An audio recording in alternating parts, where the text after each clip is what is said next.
I don't want peace. I want problems always. Allah mun gode ma. Wallahi alhamdulillah kaga da kayan nan yayi dam kayan ne ya gama haduwa. Ni yanzu in san samu ne yanzu cine ke na zuwa hidan sai da wannan kayan. Allah kuwa. Yau kaga da wannan in Allah ya da cine kina zuwa zan ce mai duk ya dauke. Tunda na shi nake jira da shi nake zuwa yake kawo mai yan caji nake mallaka mai wannan kayan.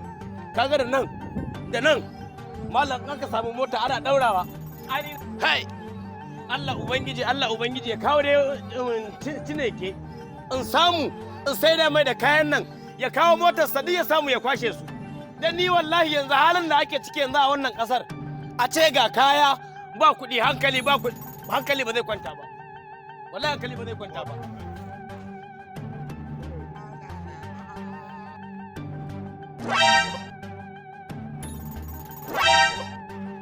Killa bai ya gida jama'a. Da Allah.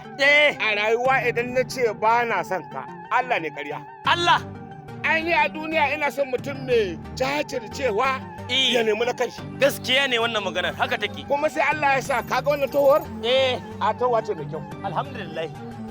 Yau din nan da muke cike da kai. Ɗazu ina zaune. Ƙwarai kuwa. Ba kawai sai na kamo labaran Najeriya ba. To. Sai na ga majalisa ta 10. Majalisar wakilai. Majalisar wakilai ta 10 kake son magana. Yau ta fara zama. A cikin nan kasar mu. Nan Najeriya. To kaga abin da na ji ba kunne na. Da wanda na ganin ma ido na. To. Allah dan Najeriya idan ya kwantar da hankalin shi. Allah za mu kwashi romo. Allah dan kurmi. Kaga shugaban majalisar wakilan nan. Honorable wane ne? Abbas Tajuddin ko? Kai ka fi sanin sunayen su. Tajuddin. Ka gan shi? Kwarai kwa. Da ma shugaban sanatoci. Shi ne ake cewa wani dan Akwa Ibom. Shi na gane. Boston Ababio. Ina jin sunan shi. Kaga wani mutum biyu? To. Ai kawai shawarar da zan ba 'yan Najeriya. Wallahi na rantse da Allah. A tsaya kawai a ci gaba da addu'a. To.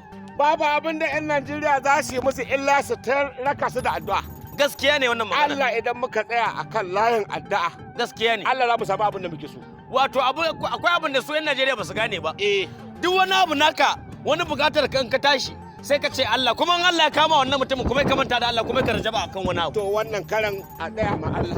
Gaskiya ne. Shi ya ba mu su kuma shi zai gyara mana su. Shi yake da ikon gyara su. Shi kenan mu kawai 'yan Najeriya muna ba su shawara. Gaskiya ne. A tsaya a roƙi Allah, a sa Allah a gaba. Shi ne kawai. Zage-zagen da aka yi a baya don girman Allah 'yan Najeriya. Ba nan Najeriya ba ne. Don girman Allah 'yan Najeriya kada a yi zage-zagen nan.